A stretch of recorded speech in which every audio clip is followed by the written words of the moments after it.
నమస్తే, welcome to ఇహా TV. Hyderabad లో office space demand తగ్గింది. 2024-25లో హైదరాబాద్ లో ఆఫీస్ స్పేస్ మార్కెట్ లో గణనీయమైన క్షీణత కనిపిస్తోంది.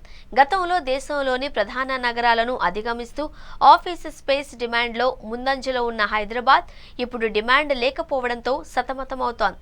2024 మొదటి త్రైమాసికంలో ఆఫీస్ స్పేస్ లీజింగ్ 41% పడిపోయింది. 2023 చివరి త్రైమాసికంలో హైదరాబాద్ లో 2.7 మిలియన్ చదరపు అడుగుల ఆఫీస్ స్పేస్ లీజ్ అయింది.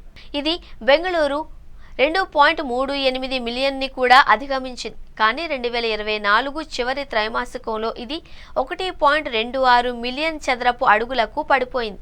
అంటే 54% తగ్గుదల కనిపించింది. ప్రస్తుతం దాదాపు 284 లక్షల చదరపు అడుగుల ఆఫీస్ స్పేస్ ఖాళీగా ఉంది. గతంలో హైదరాబాద్లో కార్యాలయాలు ఏర్పాటు చేసేందుకు ఉత్సాహం చూపిన కంపెనీలు ఇప్పుడు ఆసక్తిని కనపరచడం లేదు. బీఆర్ఎస్ పాలనలో ఆఫీస్ స్పేస్ మార్కెట్ జోరుగా ఉండేది. కానీ ప్రస్తుత పాలనలో డిమాండ్తో పాటు సప్లై కూడా ఆగిపోయింది అని కొన్ని వర్గాలు ఆరోపిస్తున్నాయి. ఐటీ అనుబంధ రంగాల నుండి డిమాండ్ తగ్గడం కూడా ఒక కారణం.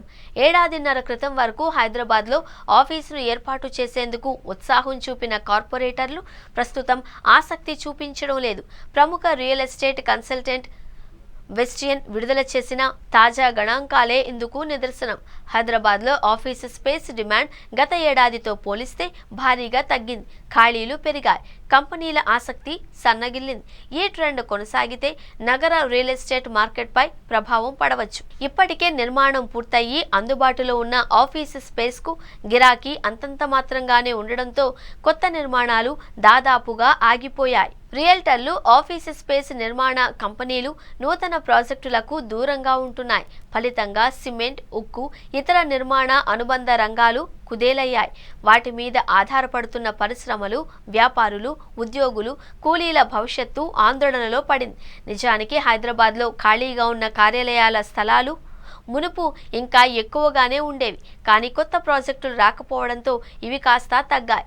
కాగా హైదరాబాద్, ఢిల్లీ, ఎన్సీఆర్, బెంగళూరు, ముంబై, చెన్నై, కోల్కతా, పూణే నగరాలపై వెస్టియన్ సర్వే చేసింది. విభజన అనంతరం తెలంగాణలో పరుగులు పెట్టింది. రాష్ట్ర తొలి ముఖ్యమంత్రి కేసీఆర్ నిర్ణయాలు అన్ని రంగాలను బలపరిచాయి.